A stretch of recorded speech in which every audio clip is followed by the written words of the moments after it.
बच्चों, in the previous video you saw this blood report of Rajat. आप सभी ने इसके पहले वाले वीडियो में रजत के इस ब्लड रिपोर्ट को देखा था ना बेटा। यहाँ पर एक वर्ड यूज हुआ है, दैट इज पैरासाइट। यहाँ पर लिखा हुआ है ना, malarial parasite found in blood sample. Now what is this parasite? What is the meaning of this term parasites? That we are going to understand first. So let me show you a pic. बच्चों, इस picture को देखो और बताओ तो किसकी picture है ये? आइडेंटिफाई करो। अच्छा, झट से गेस कर लिया, पहचान लिया। इसका मतलब आपका सामना इनसे जरूर हुआ है। अच्छा, कुछ बच्चे अभी भी नहीं पहचान पा रहे हैं। चलिए मैं आपको एक और पिक्चर दिखाती हूँ और एक हिंट देती हूँ। बेटा, ये जो ऑर्गेनिजम्स हैं ये आपके सर के बालों में मिलते हैं। सारे के सर के बालों में नहीं मिलते, हर समय नहीं मिलते, कभी कभी किसी किसी के सर के बालों में ये ऑर्गेनिजम्स आपको दिख जाएंगे चलते हुए। बिल्कुल सही गेस किया आपने बेटा। This is the picture of head lyase, LICE, लाइस, जिसको हिंदी में हम लोग ढील या लीक कहा करते हैं। ठीक है बच्चों, मुझे बताओ तो कि ये हेडलाइंस जो है ये खाते क्या है? दे सक ब्लड फ्रॉम द स्कैल्प। ये हमारे सर के स्किन से खून चूस करके अपना पेट भरा करते हैं, है ना? तो मैंने इसका पिक्चर क्यों दिखाया? क्योंकि headlines are examples of parasites. चलिए एक और पिक्चर आपको दिखाती हूँ। कुछ समझ में आ रहा है क्या दिया है इस पिक्चर में बच्चों? थोड़ा सा ऑब्जर्व करो, देखो बेटा। एक्चुअल में ये देखिए, ये कुछ वर्म्स हैं, ठीक है, कीड़े, कुछ ऑर्गेनिजम्स हैं जो किसी किसी इंडिविजुअल, किसी किसी इंसान के इंटेस्टाइन में मिलते हैं। सारे में नहीं मिलेंगे, ठीक है। तो जिस जिस इंसान के इंटेस्टाइन में इनमें से कोई भी वर्म होगा, कोई भी कीड़ा होगा, तो जानते हो वो कीड़ा क्या करता है? अपना खाना कहाँ से लेता है ये कीड़ा? It gets its nourishment from your intestine. ये अपना खाना आपके इंटेस्टाइन से लेता है। आप लोगों ने सुना है कभी किसी को बोलते हुए, अरे उसके पेट में तो कीड़ा है, जो खाना ये बच्चा खाता है सब तो वो कीड़ा खा जाता है, इसीलिए इतना दुबला पतला है। सुने हो ऐसा बोलते हुए? तो एक्चुअल में बेटा, अगर इनमें से कोई भी वर्म आपके इंटेस्टाइन में आ जाए तो ये क्या करता है कि आपके इंटेस्टाइन में ही रहता है और आप ही के इंटेस्टाइन से वो अपना खाना लेता है। तो such organisms that obtain, that get their food, their nourishment from body of some other organism, they are known as parasites. ऐसे ऑर्गेनिज्म जो कि अपना खाना किसी दूसरे ऑर्गेनिज्म के बॉडी से लेते हैं, उन्हें पैरासाइट कहते हैं। जैसे कि ढील, हेड लाइस, वो क्या कर रहा है बेटा? अपना खाना कहाँ से ले रहा है? आपके बॉडी से ले रहा है। आपका जो ब्लड है बेटा वही उसका खाना है, तो इसीलिए वो एक पैरासाइट है। उसी तरह से ये सारे कीड़े जो आप देख रहे हो बेटा, ये अगर किसी बंदे के इंटेस्टाइन में है तो वो अपना खाना उस बंदे के इंटेस्टाइन से ही लेगा, तो वो आपके बॉडी से अपना खाना ले रहा है। तो ये कीड़ा जो है बेटा ये भी एक पैरासाइट है, और केवल ह्यूमन के बॉडी से ही नहीं, ठीक है, दूसरे दूसरे ऑर्गेनिजम्स के बॉडी से भी कुछ पैरासाइट्स जो है वो अपना खाना डेराइव करते हैं। फॉर एग्जाम्पल मलेरिया का पैरासाइट। बच्चों ध्यान रखिएगा जरूर कि एक्चुअल में मलेरिया, अगर आप गौर करें तो मच्छर के काटने से नहीं बल्कि मलेरिया कॉजिंग जर्म के आपके बॉडी में आने से होता है, जो कि एक पैरासाइट है।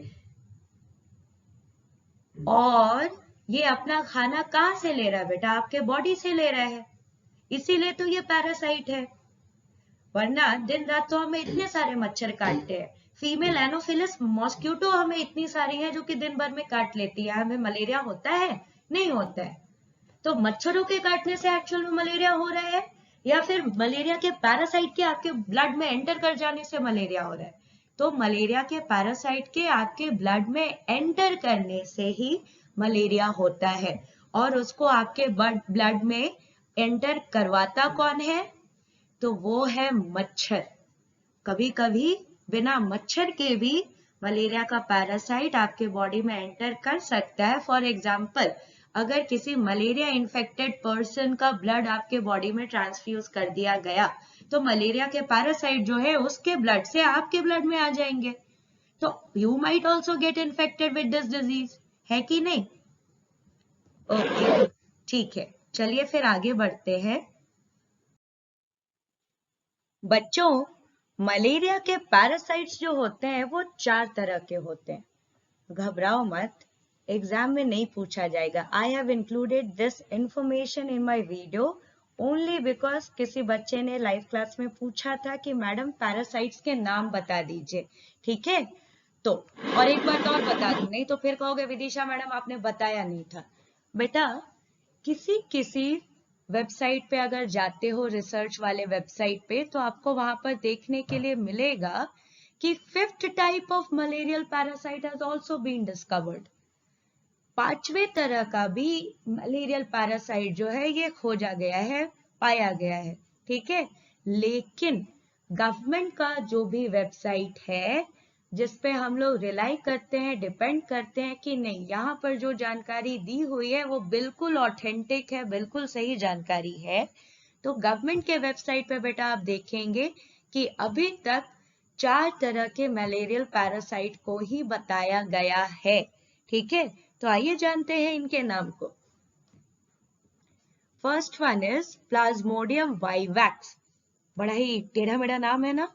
तो आपको पता है, हम ह्यूमन बीइंग्स जो है, हम इंसान लोग जो है, इनको साइंस में, बायोलॉजी में किस नाम से बुलाया जाता है? होमोसेपियंस। वैसे आम, मैंगो, इसको जानते हो बायोलॉजी में किस नाम से बुलाया जाता है? Mangifera indica.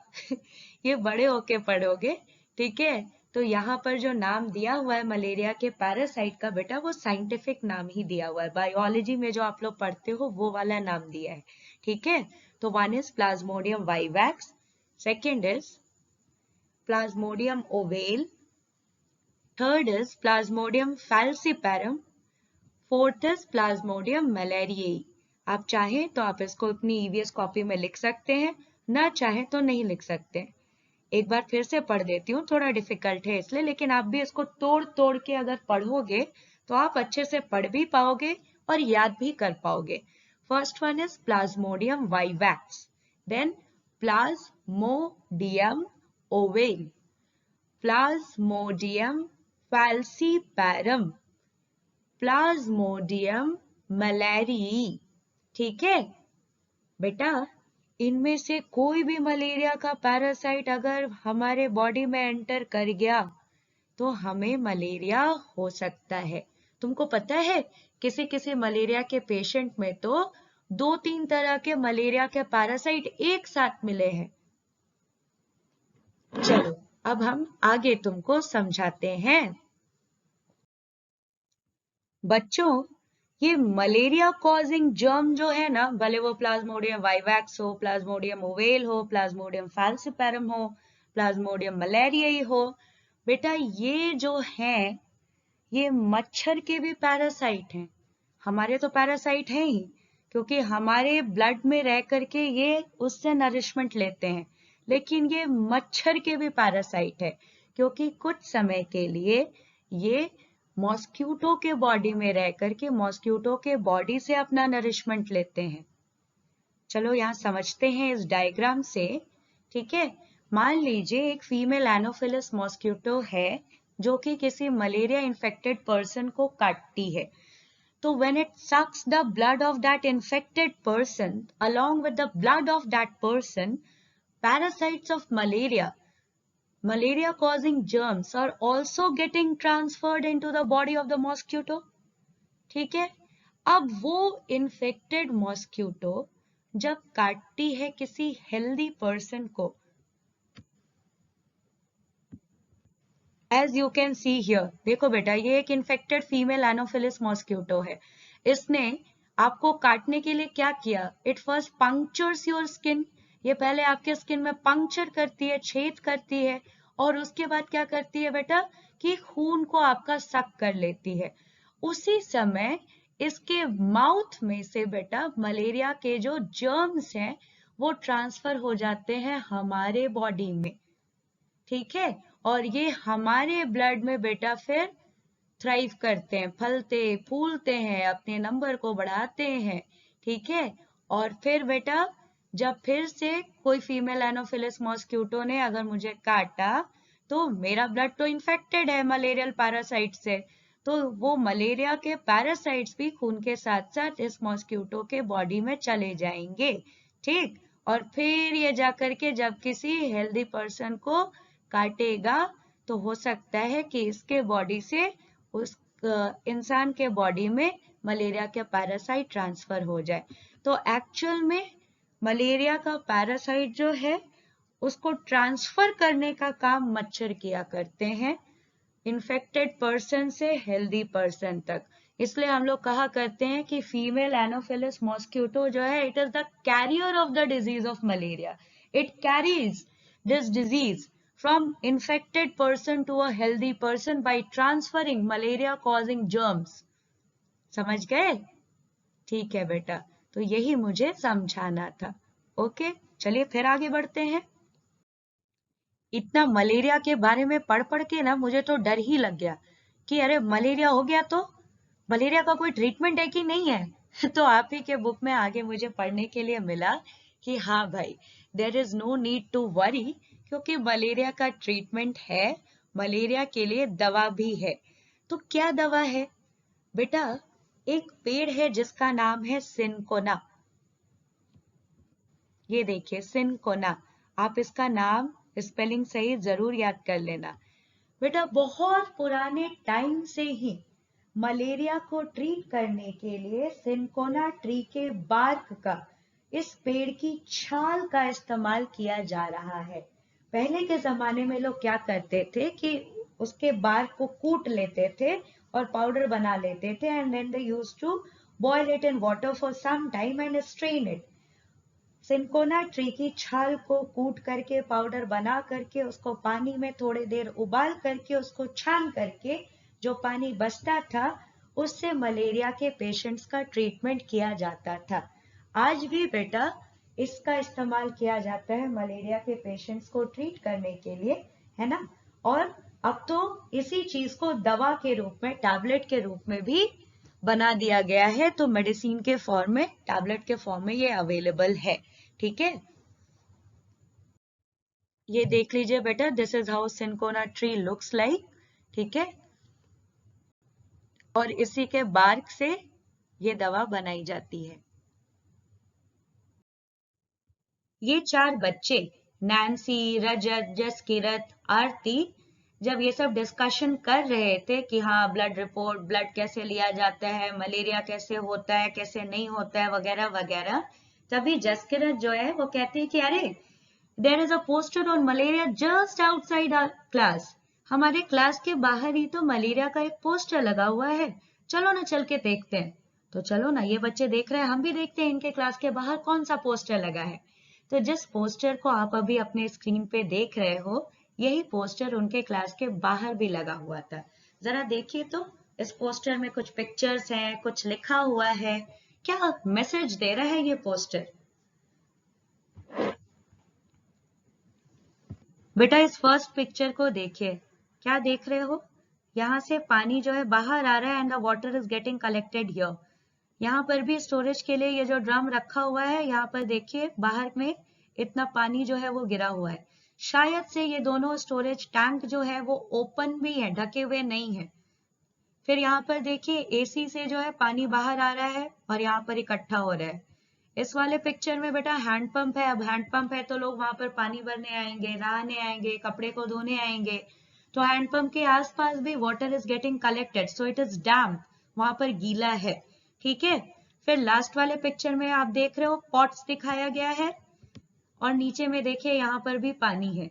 तो गमले में आप पानी डालते हो तो गमले की मिट्टी गीली है, कई बार पानी ज्यादा होने पर गमले के नीचे जो छेद होता है उससे पानी बाहर आ जाता है, तो वाटर यहाँ पर देखिए कलेक्ट हो गया है। गमले की मिट्टी भी गीली, गमले के बाहर ये फ्लोर पर भी गीला है। ठीक है, आगे देखते हैं लिखा क्या है। Are you inviting mosquitoes? Beware. पूछ रहा है कहीं आप खुद ही मच्छर महाराज महारानियों को आमंत्रण तो नहीं दे रहे हैं कि मेरे घर आओ और मुझे काटो? ऐसा हम लोग जानबूझ के तो नहीं करेंगे। तो बेटा कई बार हम लोग अनजाने में मच्छरों को बुलावा दे देते हैं कि आओ भाई काटो। वही यहाँ पे लिखा है बी वेयर। अगर आप ऐसा करते हैं तो सावधान हो जाइए, ऐसा नहीं करिए, क्योंकि मच्छर जो है they spread many diseases such as malaria, dengue, chikungunya. तो ऐसा कैसे हम लोग बच सकते हैं करने से? मच्छरों को न्योता देने से, मच्छरों को इनवाइट करने से हम लोग कैसे बच सकते हैं? तो यहाँ पर लिखा है don't let water collect around you. कहीं पर भी पानी को इकट्ठा न होने दे। And fill up the pits. Pits मतलब गड्ढा। कहीं पर अगर गड्ढा है तो please fill up that pit. उस गड्ढे को जाकर के भर दीजिए, क्योंकि कहीं ऐसा ना हो कि बारिश के पानी से वो गड्ढा भर जाए। फिर सेकंड में देखिए क्या लिखा है। Keep the water pots, coolers and tanks clean and these things should be dried every week. Water pot है, कूलर है, पानी का टंकी है, ये सबको बेटा हमें रेगुलर इंटरवल पे थोड़े थोड़े समय पर साफ करते रहना चाहिए और इन्हें बीच बीच में सुखा भी देना चाहिए, कंप्लीटली ड्राई।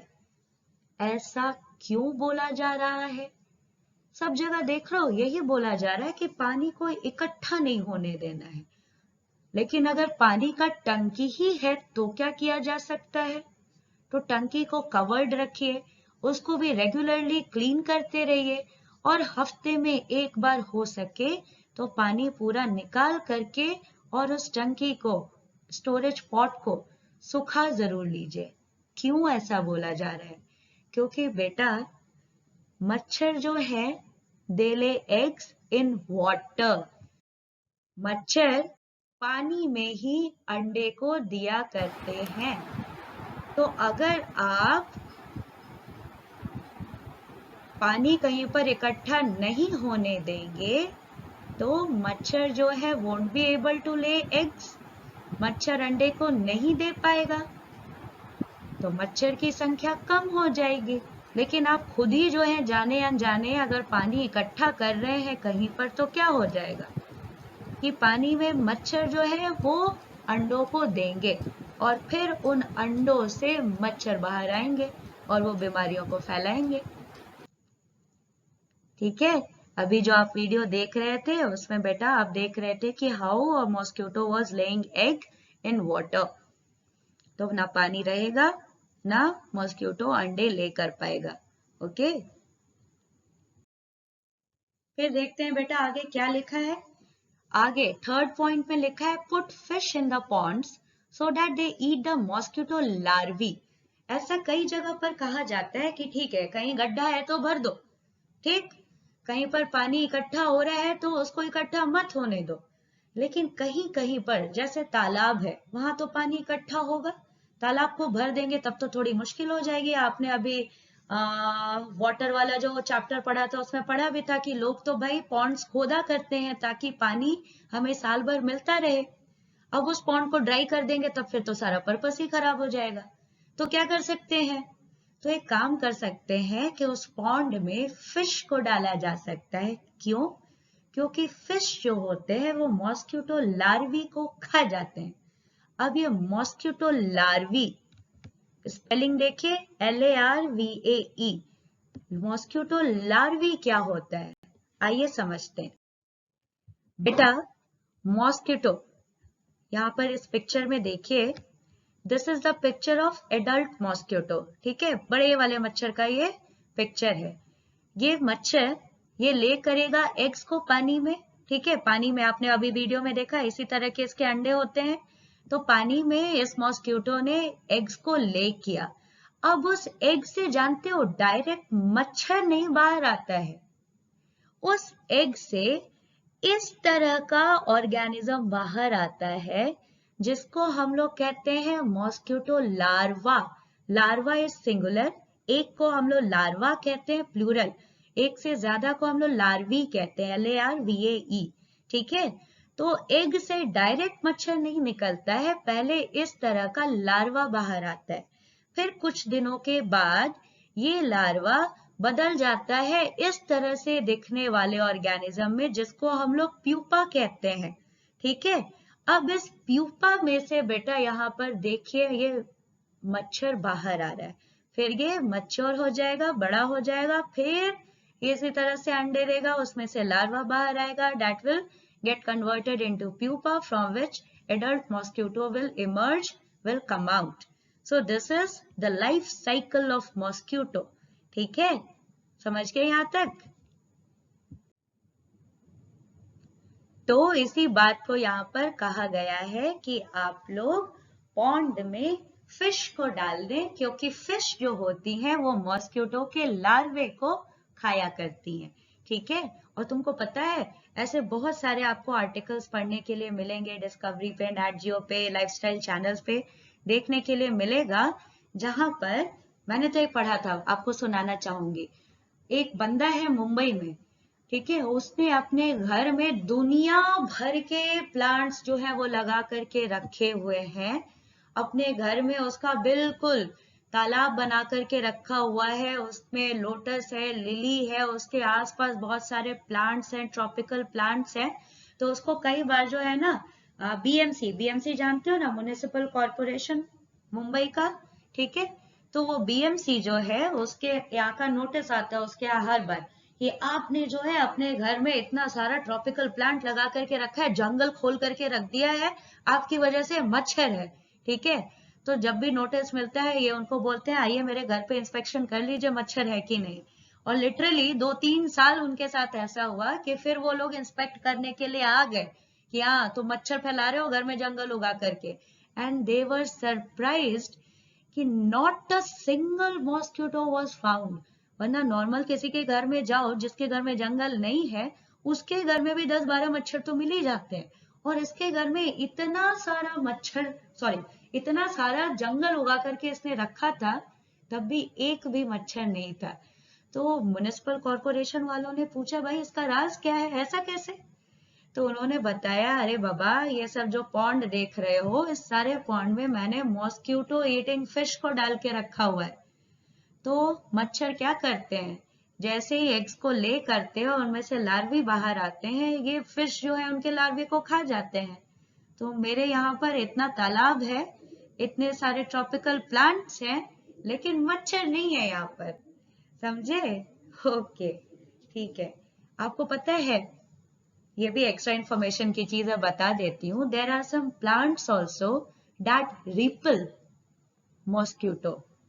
बड़े होके पढ़ोगे अट्रिक्युलेरिया, ये एक प्लांट है, ये मच्छर को भगाता है। तो मैंने जब पढ़ा था, मैंने 12th में इस चीज की पढ़ाई की थी, तो मैंने ठान के रख लिया था कि मेरे घर के पूरे आसपास जो है ना मैं अट्रिक्युलेरिया का पेड़ लगा दूंगी, लेकिन आज तक मैं उस पेड़ को ढूंढ करके लगा नहीं पाई हूँ, थोड़ी आलसी हूँ, जानते तो हो ना। चलो अब फिर आगे पढ़ते हैं। हाँ जी, फिर देखिए आगे लिखा है use mosquito nets to protect yourself. हम लोग भाई मच्छर से बचने के लिए और भी बहुत सारे उपाय कर सकते हैं, वो क्या? एक तो ये सब किया कि पानी को कहीं इकट्ठा होने नहीं दिया, जहां पर पानी जमा रहता है वहां पर हम लोग मॉस्किटो ईटिंग फिश को इंट्रोड्यूस कर सकते हैं। और फिर बचने के लिए और क्या क्या कर सकते हैं? मेरी तरह मच्छरदानी लगाओ। मैं तो दिन में अगर सोने जाती हूँ मच्छरदानी लगाती हूँ, मेरे मम्मी पापा मेरा मजाक बनाते हैं, हंसते रहते हैं, मैं क्या करूं, मुझे मच्छर नहीं पसंद है, मैं दोपहर में भी मच्छरदानी लगा करके तब सोने जाती हूँ, रात में तो ऑफ कोर्स लगाती ही हूँ। ठीक है, और क्या करते हैं मच्छरों से बचने के लिए? मॉस्किटो रिपेलेंट स्प्रे हम लोग किया करते हैं, कई बार हिट डालो, मॉर्टिन डालो, ये सब डाला करते हैं। फिर ऑल आउट जलाया करते हैं, मॉस्किटो रिपेलेंट क्रीम्स होते हैं वो हम लोग लगाया करते हैं। तो बहुत तरीके से हम लोग अपना बचाव किया करते हैं। कई लोगों को देखे होंगे बेटा घर में सारी खिड़कियों में, सारे दरवाजे पे वो लोग जाली लगा देते हैं, हम लोग कहते हैं डोर को स्क्रीन करके, विंडो को स्क्रीन करके रखा उन्होंने, नेट लगा करके रखा है। क्यों? क्योंकि इन्हीं से तो मच्छर आते हैं। जब यहाँ पे जाली लगा के रख देंगे तो मच्छर नहीं आएंगे अंदर। अच्छा, लास्ट में देखिए बेटा क्या लिखा है कि spray oil if water has collected at some place. किसी जगह पर अगर पानी इकट्ठा हो गया है और आप किसी कारण से उसको नहीं हटा पा रहे हैं, ठीक है, तो आप क्या करेंगे, वहां पर केरोसिन ऑयल को भी डाल सकते हैं।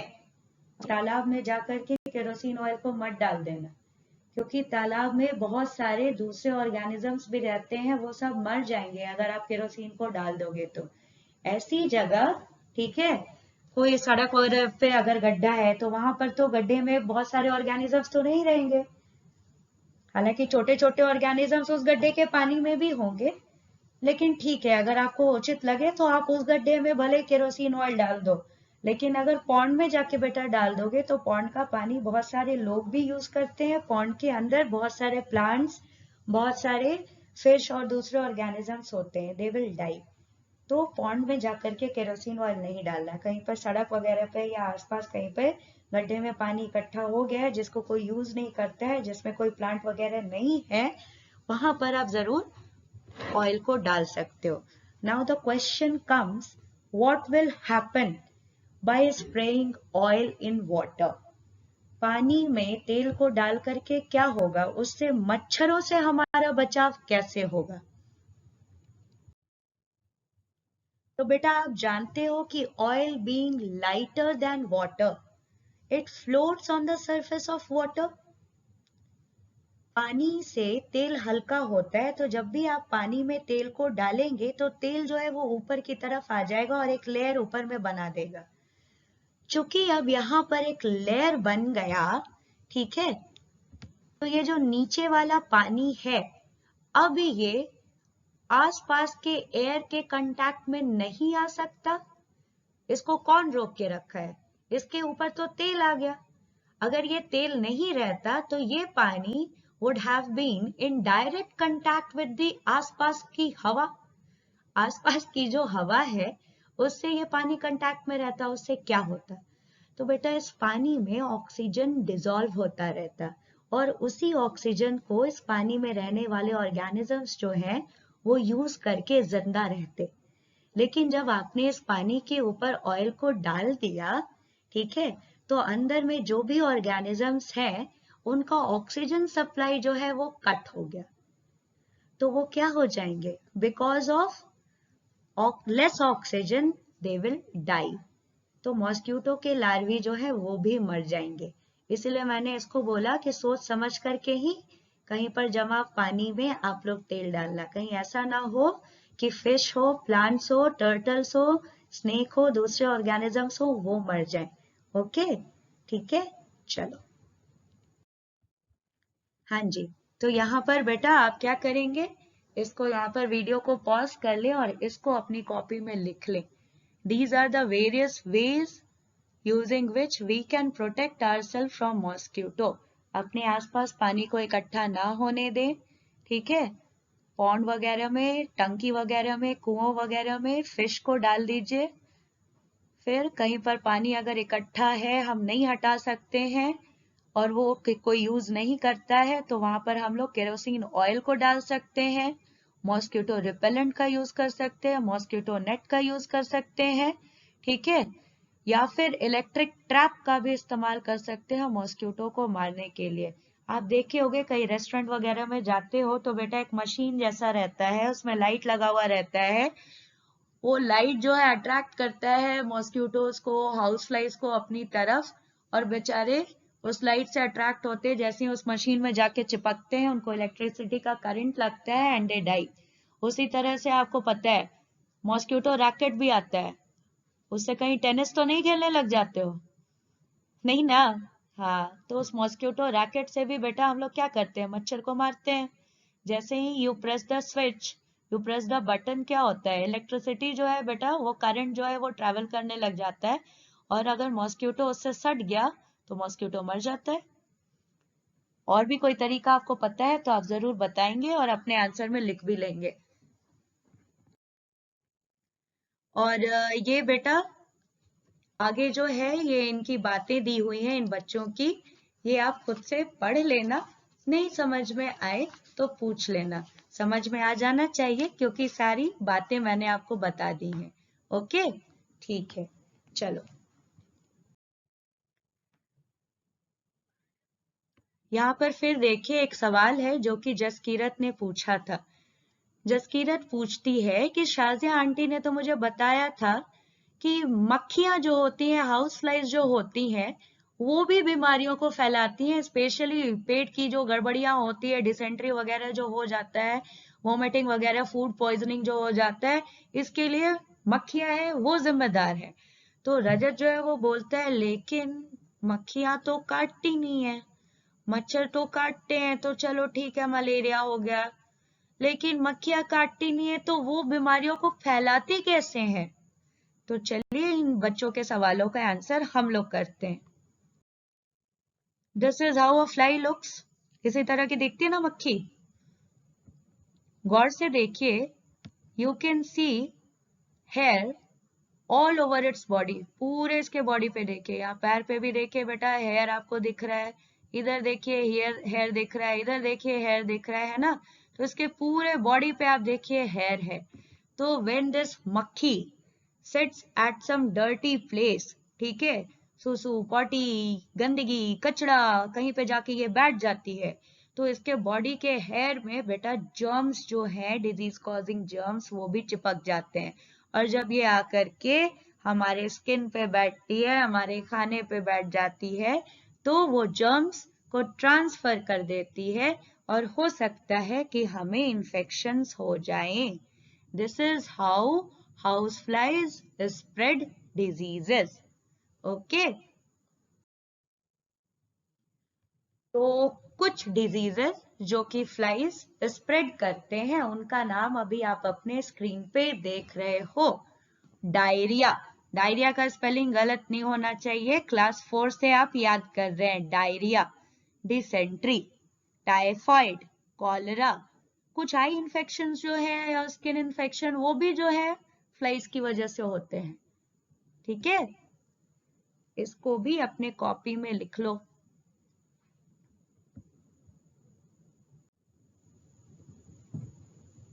तो आज की पढ़ाई यहीं पर खत्म होती है।